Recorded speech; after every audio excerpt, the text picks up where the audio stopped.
नमस्कार दोस्तों, एक बार फिर से स्वागत है आप सभी का हमारे YouTube चैनल मुश्किल रहा आसान में। प्रिय दर्शकों, आज की कहानी बहुत ही प्रेरणादायक है और आपको इस कहानी से बहुत कुछ सीखने को मिलेगा। तो दोस्तों बने रहिए हमारे साथ कहानी के लास्ट तक। दोस्तों, जिन लोगों की आसक्ति स्त्रियों में ज़्यादा रहती है वो इस कहानी को अवश्य सुने। दोस्तों, आज की जो कहानी हम प्रस्तुत करने के लिए जा रहे हैं वो कहानी एक तुलसीदास की है। आप सभी ने तुलसीदास का नाम तो सुना ही होगा कि तुलसीदास एक बहुत बड़े संत रहे जिन्होंने रामचरितमानस जैसे पुराणों का भी निर्माण किया है। दोस्तों, कहानी शुरू करने से पहले आपसे निवेदन है कि हमारे चैनल को सब्सक्राइब करें और बेल आइकन को ऑन करें जिससे हर नई वीडियो की जानकारी सबसे पहले आपको मिले। तो शुरू करते हैं आज की ये प्यारी सी कहानी। दोस्तों, एक समय ऐसा था कि संत तुलसीदास एक आम आदमियों की तरह थे। जब तुलसीदास विवाह के योग्य हो जाते हैं तो उनकी शादी कर दी जाती है और उनकी पत्नी का नाम था रत्नावली। तुलसीदास की रत्नावली में बहुत आसक्ति थी। वो अपनी पत्नी के बगैर कहीं रह नहीं पाते थे। तुलसीदास गायों को चराया करते थे। गाय चराते हुए भी अपनी पत्नी के बारे में सोचते रहते थे। जब गाय चराकर अपने घर लौटते थे तो अपनी पत्नी को ना देख करके बहुत व्याकुल हो जाते थे और जब उनकी पत्नी उनकी नज़रों के सामने आ जाती थी तब उनको जाकर के कहीं चैन मिलता था। तुलसीदास का प्रतिदिन का यही कार्य था। दिन भर गाय चराते और गायों को चरा करके शाम को अपने घर आते थे और शाम को अपनी पत्नी से मीठी मीठी बातें किया करते थे। तब उनको बहुत सुकून मिलता था। एक दिन तुलसीदास वन में गाय चराने के लिए गए थे। तभी तुलसीदास की पत्नी का भाई अपनी बहन को बुलाने के लिए आया था। तो तुलसीदास की पत्नी रत्नावली अपने पति को बताए बगैर अपने भाई के साथ अपने मायके चली गई थी। उधर जब तुलसीदास जी गाय चरा करके अपने घर आए और उन्होंने अपनी पत्नी को घर पर नहीं पाया तो उन्होंने अपने पड़ोसियों से पूछा कि मेरी पत्नी को देखा। तो पड़ोसियों ने बताया कि तुम्हारी पत्नी तो अपने भाई के साथ अपने मायके चली गई। पड़ोसियों की बात सुनकर के तुलसीदास जी बड़ा बेचैन हो जाते हैं। अपने घर के सारे दरवाजे बंद देख करके तुलसीदास को चैन नहीं आ रहा था। उन्हें केवल उनके मन में अपनी पत्नी ही पत्नी नजर आ रही थी। तुलसीदास अपने घर में प्रवेश करते हैं और शाम को अपने घर में विश्राम करने लगते हैं तो उन्हें नींद नहीं आई। उनके दिमाग में उनकी पत्नी के ही विचार गूंज रहे थे। उनके दिमाग में रत्नावली ही चल रही थी। उन्हें नींद नहीं आ रही थी। तुलसीदास को लग रहा था कि उन्हीं का घर उन्हें खाने के लिए दौड़ रहा है। दोस्तों, उसी समय बहुत तेज बारिश होने लगती है और इतनी बारिश हुई कि हर जगह पानी ही पानी नजर आ रहा था। अब तुलसीदास को और बेचैनी बढ़ती जा रही थी कि भाई उन्हें लग रहा था कि अब मैं अपनी पत्नी के बगैर जिंदा नहीं रह पाऊंगा। जब बारिश थमी तो तुलसीदास अपने घर से निकलते हैं और अपनी पत्नी को याद करके और अपनी ससुराल की तरफ चल देते हैं। और तुलसीदास अपनी पत्नी के बारे में सोचते सोचते आगे के लिए बढ़ते हैं और सोचते जा रहे थे कि कब मैं अपनी पत्नी से जाकर के मिलूं। उन्हें इतनी जल्दी हो रही थी। रात के 12 बजे तुलसीदास नंगे पैरों अपनी ससुराल को जा रहे थे।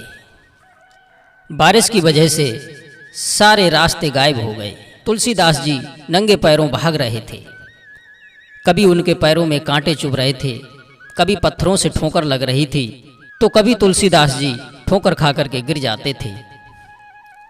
इस तरह से तुलसीदास जी उस कीचड़ से पूरे सन चुके थे।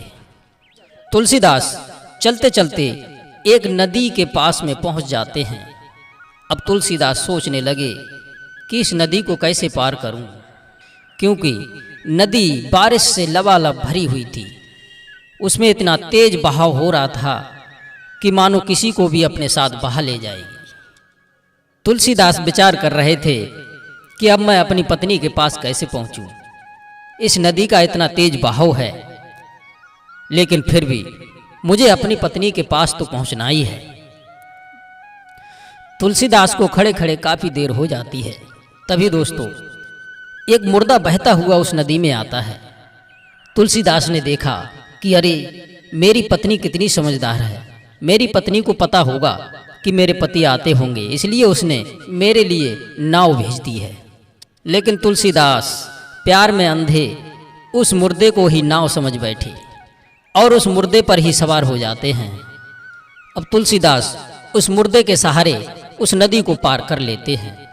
अब तुलसीदास जी अपनी पत्नी का नाम जपते जपते अपनी ससुराल तक पहुंच जाते हैं तो देखा कि ससुराल के मकान के सारे दरवाजे बंद थे।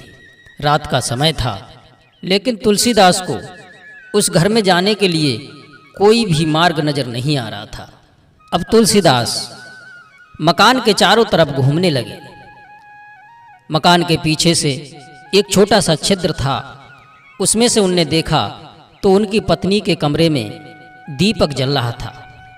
तुलसीदास समझ गए कि मेरी पत्नी भी मेरे बगैर बेचैन है, उसे भी नींद नहीं आ रही है, वो भी मेरा इंतजार कर रही है। तुलसीदास विचार करने लगे कि अब इस मकान के अंदर जाऊं तो जाऊं कैसे, मैं अपनी पत्नी के पास कैसे पहुंचूं। तभी उनने ऊपर छत की ओर देखा तो ऊपर से एक सांप लटक रहा था। तुलसीदास ने विचार किया कि मेरी पत्नी कितनी चालाक है, वो भी मुझसे मिलने के लिए बेचैन है, इसलिए उसने मेरे लिए पीछे से रस्सी लटका दी है। अब तुलसीदास उस सर्प को पकड़कर ही छत पर चढ़ जाते हैं। तुलसीदास छत से होकर अपनी पत्नी के कमरे में पहुंच जाते हैं। तब उन्होंने देखा कि उनकी पत्नी बड़े चैन से सो रही है। तुलसीदास ने अपनी पत्नी को जगाया तो रत्नावली की आंख खुल गई। आंख खुलते ही रत्नावली ने देखा कि अरे मेरे पति मेरे पास खड़े हैं। रत्नावली बोली, अरे मूर्ख, तुम्हें इतनी रात में आने की क्या जरूरत थी? अगर तुम्हें आना ही था तो दिन में आते, सभी लोग तुम्हारा स्वागत करते। तुलसीदास जी बोले, प्रिय, आप मुझे बताए बगैर चली आई तो वो घर मुझे खाने को दौड़ रहा था, मुझे आपके बगैर अच्छा नहीं लग रहा था। तुलसीदास बोले, तुम भी तो मुझसे प्रेम करती हो, मैंने सोचा तुम भी मेरे बगैर बेचैन होगी, इसलिए मैं चला आया। तभी तो तुमने मेरे चढ़ने के लिए पीछे रस्सी लटका दी। रत्नावली बोली, रस्सी? कैसी रस्सी? मैंने आपको चढ़ने के लिए कोई रस्सी नहीं लटकाई है। तो तुलसीदास बोले, रस्सी नहीं लटकाई है, फिर क्या है वो पीछे? तो जाकर के देखा तो वो एक सर्प था। रत्नावली कहने लगी, तुम मेरे प्यार में इतने अंधे हो गए हो कि तुम्हें रस्सी या सांप में कोई अंतर नजर नहीं आया।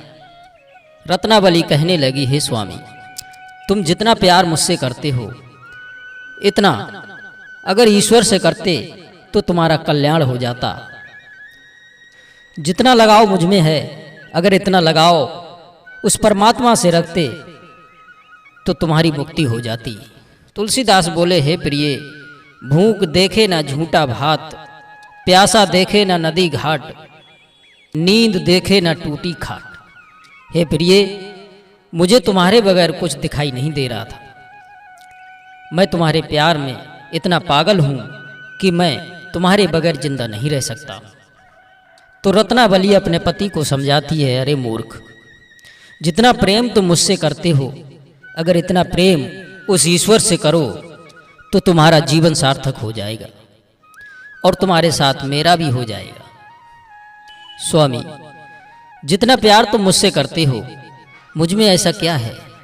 मेरा ये शरीर नासवान है जिससे तुम इतना प्रेम करते हो, ये मिट्टी का शरीर है। यदि तुम अपना भविष्य बनाना चाहते हो तो मुझसे इतना प्रेम करना छोड़ दो और मेरी जगह उस ईश्वर से प्रेम करो जिससे तुम्हारी मुक्ति हो जाएगी, तुम्हें स्वर्ग की प्राप्ति हो जाएगी। प्रिय मित्रों, इसे कहते हैं एक पतिव्रता स्त्री, एक सच्ची स्त्री जिसने अपने पति को ज्ञान दिया। कौन स्त्री ऐसी होगी जो अपने पति को अपने से नफरत करने के लिए कहेगी? आज के ज़माने की पत्नियों को तो आप जानते ही हैं। यदि उनका पति तनिक भी उनसे प्यार करे तो वो अपने आप को कितना बड़ा भाग्यशाली समझती हैं। लेकिन उस रत्नावली को देखिए, उसने अपने पति को ही अपने से विमुख कर दिया और वो तुलसीदास को ज्ञान दे डाला। दोस्तों, वो तुलसीदास अपनी पत्नी को छोड़ करके जंगल में चला जाता है और तुलसी से तुलसीदास बन गए, एक बहुत बड़े संत बन गए, जिन्होंने कभी भी फिर अपनी पत्नी की तरफ मुड़ करके नहीं देखा। यहाँ तक कि जब उनकी पत्नी उनसे मिलने के लिए गई थी तो उन्होंने अपनी पत्नी को भी नहीं पहचाना था कि ये मेरी पत्नी है। दोस्तों, इसे कहते हैं एक त्याग। इतनी ज़्यादा बेपनाह मोहब्बत करने वाला इंसान और इतना बड़ा एक संत बन गया, इसे कहते हैं ज्ञान। दोस्तों, उस पत्नी ने अपने पति को इतना बड़ा ज्ञान दे डाला कि एक आम आदमी से और उसको इतना बड़ा भक्त बना दिया कि उसने श्री रामचरितमानस की भी रचना कर डाली।